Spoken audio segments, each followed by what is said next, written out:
Welcome to Part 4 of Full Circle Ancestry's German Ancestral Heritage Series. Today we have two main stops to make. Let's talk about Preuschdorf and Kindwiller, France. These are the stories of Adam Stephan, born 1726, and Magdalena Heckel, born 1867. That's right, we have a double dose of ancestry today, so let's not waste any time. A quick recap of where we've come on this journey. We used Vyshny Medzev, Slovakia as a springboard to Žebraky, Czechia.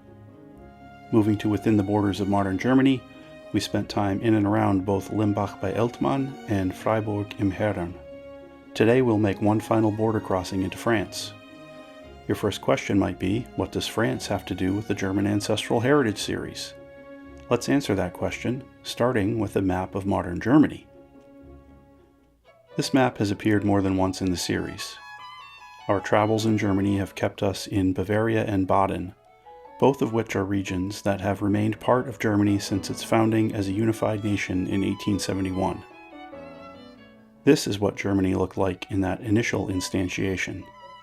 Territorial losses were administered after both world wars. In quick summation, they included the bulk of the eastern reaches of the country, mostly to Poland, plus a reasonable chunk to the Soviet Union, and a few odd bits to Czechoslovakia and Lithuania. Northern Schleswig to Denmark, a little spot called Eupen-Malmedy to Belgium in the west, and this bit down here that we're most interested in called Alsace and Lorraine. Prior to the Franco-Prussian War that started in 1870, this region was part of France, but it had always formed a gradient between the French and German languages as well as other cultural aspects, such as cuisine and architecture. After 24 other German states of every shape and size joined Prussia to hand France a surprising defeat in the war, the now unified Germany also claimed Alsace-Lorraine as a territorial prize. Not unheard of given the nature of European wars at the time, and not a completely unhinged notion given the generally high level of German speakers throughout much of Alsace-Lorraine. Here's the scorecard. 1697, all of the Alsace-Lorraine territory is part of France, some parts having been incorporated more than 100 years earlier. 1871, annexed by the new country of Germany after the Franco-Prussian War. 1918, returned to France following Germany's defeat in World War I. 1940, annexed by Nazi Germany after the fall of France. 1945, returned to France following Germany's defeat in World War II. To be specific, we can also narrow the scope down to Alsace, where both of today's main subjects were from, coincidentally near each other geographically, although more than a century apart. To introduce our main characters, take a look at my family tree again. Here is Magdalena Heckel, one of my great-great-grandmothers, and the natural final step in the sequence of this series, as the last of 4 grandparents of my maternal grandmother. In Part 1, I did mention this box in passing, and now we come back to it. Adam Stephan is the earliest of my ancestors to have arrived on the shores of what was then not even the United States. This table shows the ancestral progression of this family line, starting with another of my great-great-grandmothers, this one being on my maternal grandfather's side. This family line could of course be rendered as a tree in its own right, but for the sake of this story I'll focus on the patrilineal progression back in time from Ada Blair, who was born Ada Steffi in 1864. Her father Shedrick, quite a name, grandfather Samuel, and great-grandfather Leonard were all born in the United States. The best reckoning based on available sources is that Leonard's father was called Adam Stephan. Notice the surname shift, with Steffi adopted by Leonard for reasons unknown. Adam Stephan was born in Preuschdorf, France in 1726. This 1825 map, already nearly a century after Adam's birth, emphasizes the location of this mill building, as well as the church and cemetery, all still in the same location today. This is St. Adelph Church. Catholic until 1570, it became Protestant as the Reformation came to Preuschdorf. Then in 1693, St. Adolphe became a simultaneous church, whereby both Protestants and Catholics used the same structure for their services, obviously at different times, an arrangement still in place today. Protestants have remained more numerous in Preuschdorf, and indeed Adam's arrival was recorded in the Lutheran registry. I had no luck finding the Stephan name in the village cemetery, where there were many old grave markers, most often with inscriptions in German. Adam married his first wife, Maria Eichenlaub, in nearby Gersdorf in 1749, in this church building, which was also a Catholic church that was converted to Protestant worship in 1570. Like Preuschdorf's St. Adolphe, this church began simultaneous Protestant-Catholic usage in 1693. But in Gersdorf's case, the cornerstone for a new Catholic church was laid in 1894, and it was consecrated as the Church of St. Martin in 1895. Somewhat unassuming on the outside, its inside is appointed with dark carved wooden altars and stations of the cross with German text. Looking at a map again from the 1820s, the older church and the village cemetery are indicated. The later St. Martin was eventually placed about here. In Gersdorf, I also got an impromptu lesson in how a timber frame house, a hallmark structure of Alsace, is constructed. We'll see much more of this architectural style in the final Perspectives episode. Adam immigrated to Philadelphia in 1750, sailing on the Bennett Galley from Rotterdam with a stop in Portsmouth, England. The fate of his first wife is unclear, but Adam married Agnes Frang in 1757 in Lebanon, Pennsylvania, east of Harrisburg and the Allegheny Mountains. He died in 1822 and is recorded as being buried at Grubbs Botschaft Lutheran Church Cemetery in Snyder County, Pennsylvania, north of Harrisburg and well into the hilly terrain of the Appalachians. His grave marker either no longer remains or is too worn to identify, but the fact that the church still bears the German inscription and that many of the legible old grave markers in Grubbs Cemetery are written in German further reinforces Adam Stephan's German Alsatian heritage. The further progression of the Stephan and Steffi families in the USA is worthy of its own treatment, but that's for another day. Let's shift gears now and focus our attention back to the other star of this episode, Magdalena Heckel. She appears along with George Yanker in the 1900, 1910, and 1920 U.S. censuses that we have already seen in Part 1. These corroborate that she was also a native German speaker and indicate that she immigrated in either 1888 or 1889.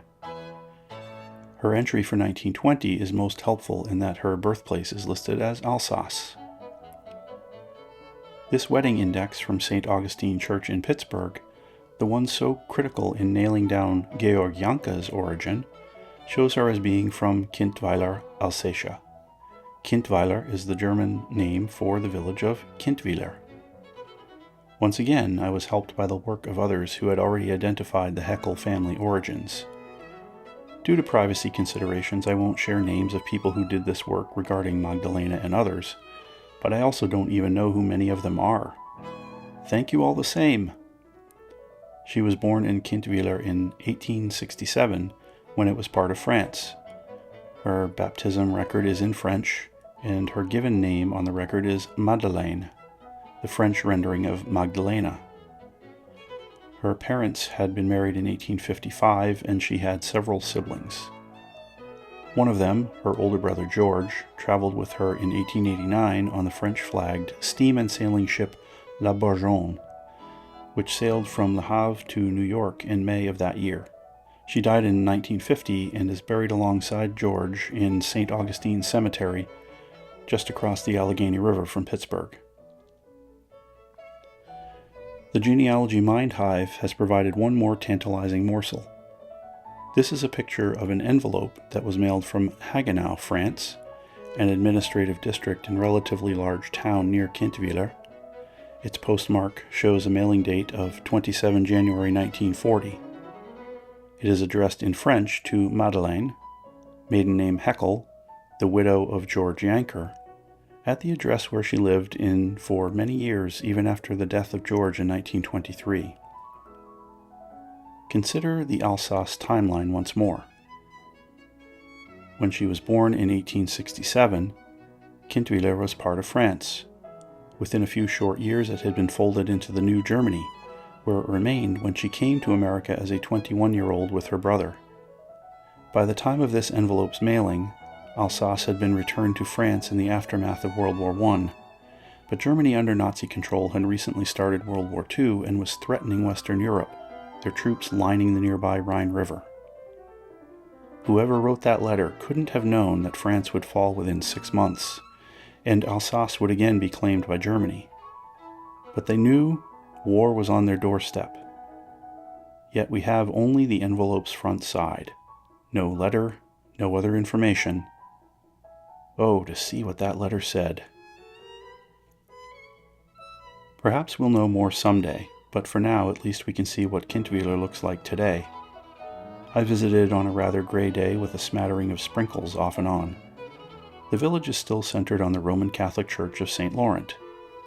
Attested since at least 1351, it was first rebuilt in 1878 in the Neo-Gothic style, but that version of St. Laurent was pulverized by none other than the U.S. Army while it was fighting to retake this region from German troops in early 1945.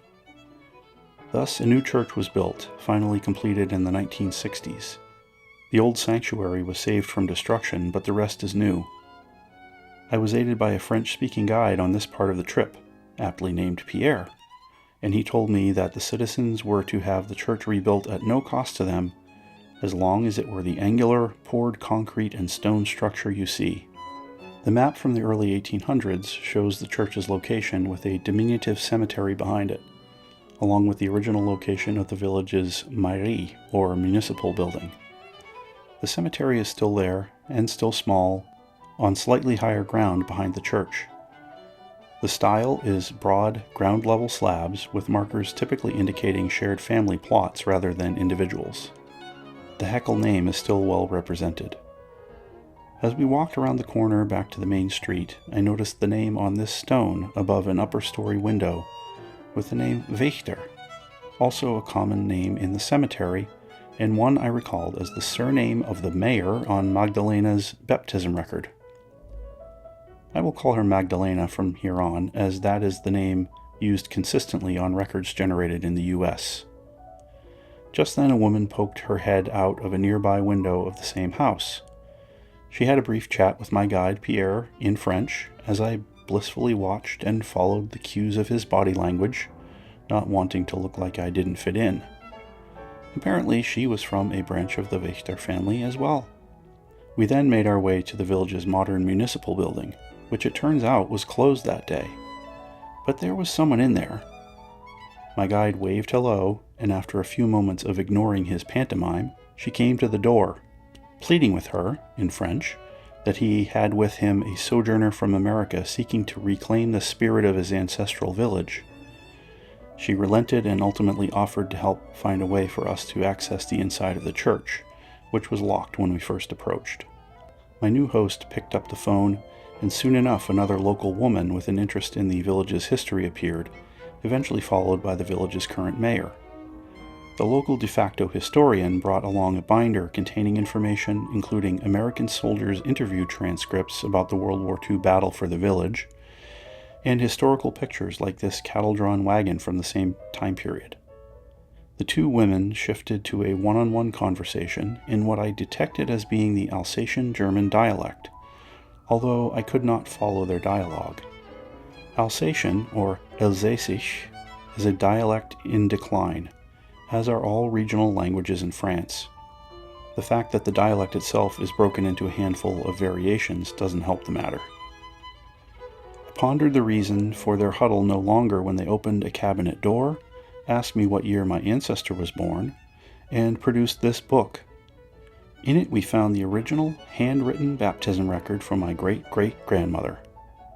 The church's sacramental records had been preserved by some forward-thinking citizen of Kindwiller, who kept the book safe during the chaos of World War II.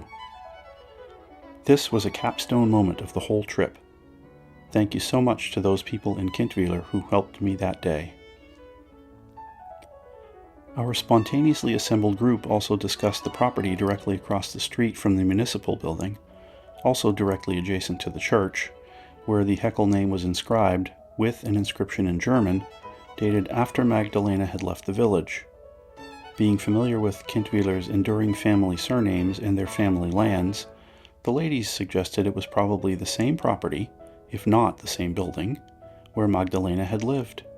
There are several digitized census records from Kindwiller during the 1800s, and the ones from 1880 and 1885 are most pertinent, since they include Magdalena, here written in the German name form.